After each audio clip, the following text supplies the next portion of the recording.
Final allí en Nueva Jersey, con un final caliente, con un final hablado, con un final discutido, celebrado por algunos, obviamente, entristecido para muchos otros, donde justamente el elenco de la Canariña quedó eliminado tras caer 2-1 frente a Noruega con una actuación fenomenal, obviamente, de Erling Braut Haaland, el delantero, el nombre, el apellido del gol para el delantero del Manchester City, para esta histórica triunfo del conjunto escandinavo que lo mete en los cuartos del final del Mundial, y un Brasil de temprana eliminación. Más allá que había pasado a instancia de 16avos de final, vuelve a toparse con un rival europeo, como fue en los últimos mundiales, como fue en aquel Qatar 2022, como le había pasado también en Rusia, como también había sufrido allá lejos y en el tiempo, en el 2010, frente a la selección en ese momento de Países Bajos. Nuevamente un europeo en el camino, nuevamente un escollo que Brasil no puede terminar de superar. En el análisis del partido hay un montón de cosas para poder comentar del equipo de Ancelotti, como también del equipo de Solbakken. Uno fue el que jugó el fútbol, uno fue el que generó la tenencia, uno fue el que tuvo la pelota, uno fue el que apostó a los argumentos desde la posesión del esférico, tratar de ver cómo lastimar. El otro, buscando con las herramientas del contragolpe, buscando con las herramientas de la velocidad, buscando con las herramientas de los ataques rápidos por los costados, ver cómo podía tratar de alimentar a la referencia que tenía en el área, o tratar de ver cómo podía complicar justamente por ese sector. Si uno lo plantea de esa forma, claramente diría, bueno, el equipo que salió a jugar, el equipo de la tenencia, el equipo de la posesión, de mantener el esférico y poder ver cómo podía generar algo, iba a hablar de que era el conjunto brasileño. Fueron todo lo contrario. El equipo que la tuvo fue el conjunto noruego, con Odegaard, con las distintas variantes que planteó el entrenador. Un equipo europeo que quizás se parece poco a los conjuntos del viejo continente, pero del viejo formato, ¿no? De la fortaleza física. Aunque uno observaba hoy a tanto a Sorloth como a Erling Haaland, es decir, delanteros de gran porte físico, delanteros de gran altura, y uno diría, bueno, quizás ver si se podía lastimar por los costados, o quizás con alguna pelota quieta, o quizás un poquito con alguna otra herramienta, pero algo que mostró este equipo de Noruega es el respeto por el fútbol, el respeto por la tenencia y el respeto a la hora de también ver cómo podía hacerla progresar. Pero Brasil, por la otra parte, con esos cuatro delanteros de movida, el ingreso de Martinelli por el lesionado Lucas Paquetá, la confianza para el que venía de convertir el delantero del Arsenal frente a Japón, buscó Ancelotti quizás con su inclusión ver si podía tener ese poder de fuego y mantener, ¿no?, esa línea de cuatro ofensivos. Que llenar la cancha de delanteros no le iba a asegurar obviamente al equipo sudamericano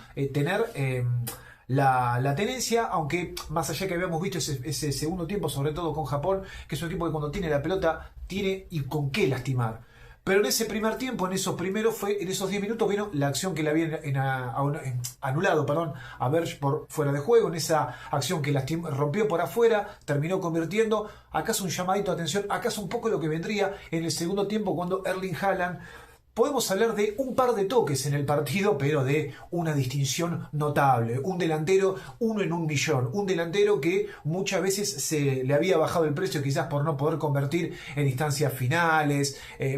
Obviamente, nuevamente, como decimos, reiteramos a veces, gente que habla por hablar, ¿no? La verdad que hablar de este delantero, cuando incluso en un momento generaba cierta antipatía por el tema de Julián Álvarez, bueno, nada, cuando competían los dos por el puesto en el Manchester City y Pep Guardiola decidió quedarse con el delantero noruego, bueno. Pero bueno, esas son cuestiones de otros debates que no vienen al caso en esta situación. Pero bueno, hablando un poco del desarrollo del partido, 10 minutos iniciales de dominio, de profundidad y de cierta cuestión de este Noruega que iba a ir a faltar el respeto a Brasil. Luego de ahí, ¿qué fue lo que hizo el equipo de Ancelotti?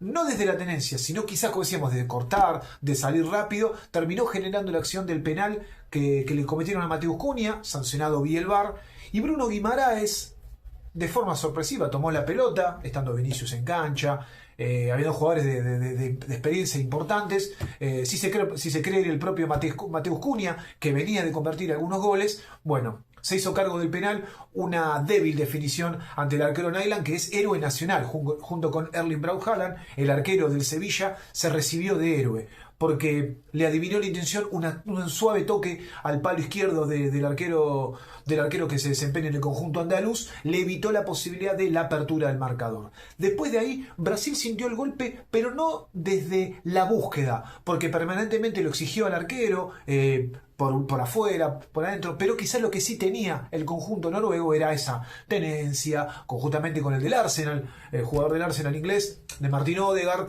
y esa sensación de que Brasil cortaba y salía rápido, Brasil cortaba y salía rápido, Brasil cortaba y salía rápido. Y así fue que generó varias ocasiones, pero que no la pudo pasar al papel. Entonces, ya venía se viendo de alguna forma, me parece, esos partidos, esas eliminaciones de Brasil, para los que tienen un poquito de memoria, aquella en el Mundial anterior frente a Croacia, la que habíamos mencionado frente a Bélgica, con un Brasil que generaba ocasiones, no podía aprovecharla, y su rival de turno terminaba golpeando. Ese buen desborde de Martinelli, que no encontró a nadie por poquito, pero que a su vez, como decíamos, Noruega, más allá de la tenencia, más allá de eso, empezaba a mostrar los dientes, porque Odegaard lo exigió de buena forma a Alisson, que respondió bien, que ya Brasil parecía que dejaba posibilidades, parecía que dejaba resquicios, parecía que dejaba espacios, y ahí era que el conjunto noruego, en esa tenencia, a veces lo transformaba en ocasiones de peligro. Después el cambio de Ancelotti de privar del partido de Mateus Cunha, lo ingresó Endrick, la primera que tuvo una gran pelota de Vinicius, que hoy no tuvo el mejor de sus partidos. Hay que reconocerlo, que venía de buena forma, con goles, aportando, mostrando su liderazgo, pero hoy la verdad que el partido del delantero del Real Madrid distó de ser mejor. Su mejor intervención fue esa pelota en profundidad, Endrick mano a mano, falló ante Nyland, que iba gigantando su figura. Entonces, lo que decíamos de los modelos de partido, de las últimas eliminaciones de Brasil en el Mundial, como también la de los arqueros, que cuando empiezan a entrar en confianza, da esa sensación de invulnerabilidad total. Le había pasado muchas veces, lo habíamos visto el Mundial pasado, al Dibu Martínez, y quizás estaba esa pelota clave, y después daba esa sensación de que en ningún momento lo iban a poder batir, en ningún momento al arquero de Sevilla lo iban a poder vencer.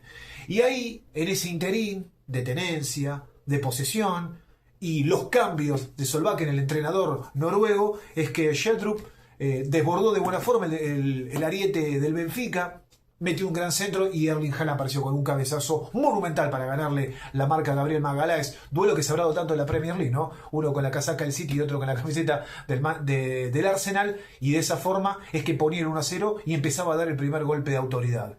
Brasil, luego del 0-1, ahí es que termina quedando en evidencia que, más allá que después ingresó Neymar, más allá que después fue las distintas variantes que fue planteando, no le generaron ese efecto. Brasil sintió el mazazo, tuvo la pelota, tuvo la tenencia, empezó a soltar quizás un poco más a sus laterales, empezó a soltar un poco más a Danilo, a Douglas Santos, pero ya quizás, no digo que era demasiado tarde porque había todavía partido, pero ya el fondo noruego, que le había costado un poquito, incluso tuvo que modificar la pieza del costado derecho, porque ya Vinicius Junior se estaba viniendo mucho, ya lo empezaba a complicar.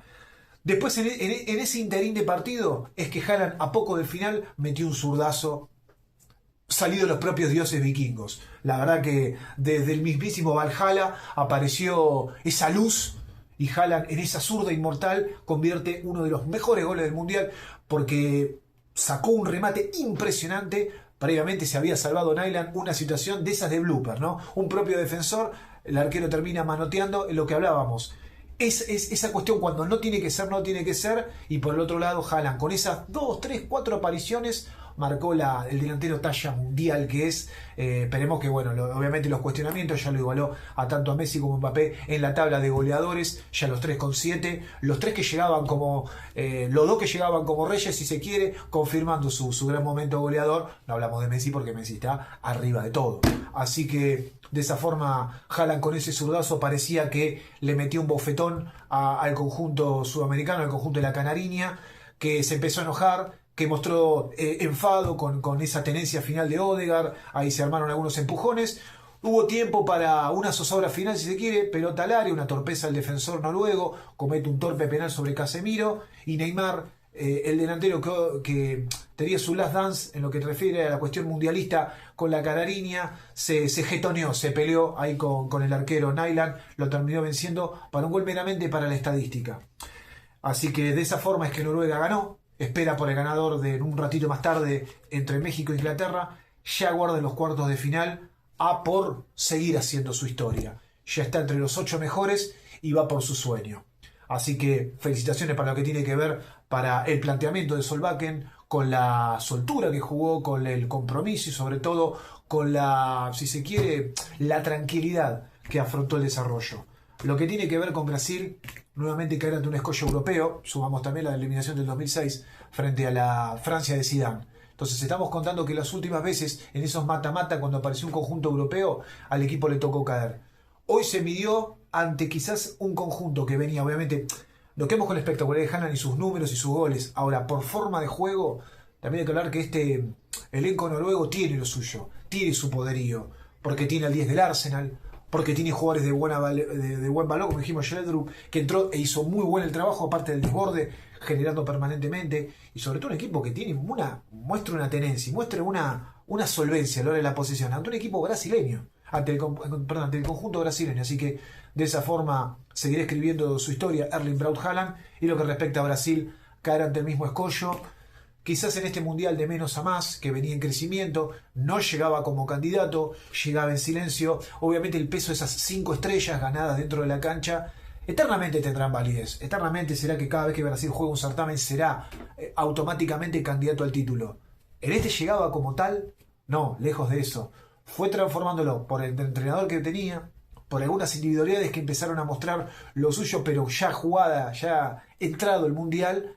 Claramente está que necesitará saber de ese famoso Rubicón que le cuesta superar a Brasil de los equipos europeos. Y necesita claramente solventar una reconstrucción sobre algunos jugadores que todavía tienen edad buena, que todavía tienen un buen nivel, y algunas decisiones de lo que tiene que ver con quizás las cuestiones del armado del plantel.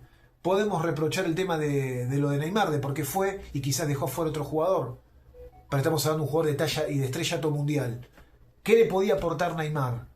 En lo que dentro del grupo y como dentro de la cancha, bueno, obviamente que termina siendo culpable y marche preso por el resultado final.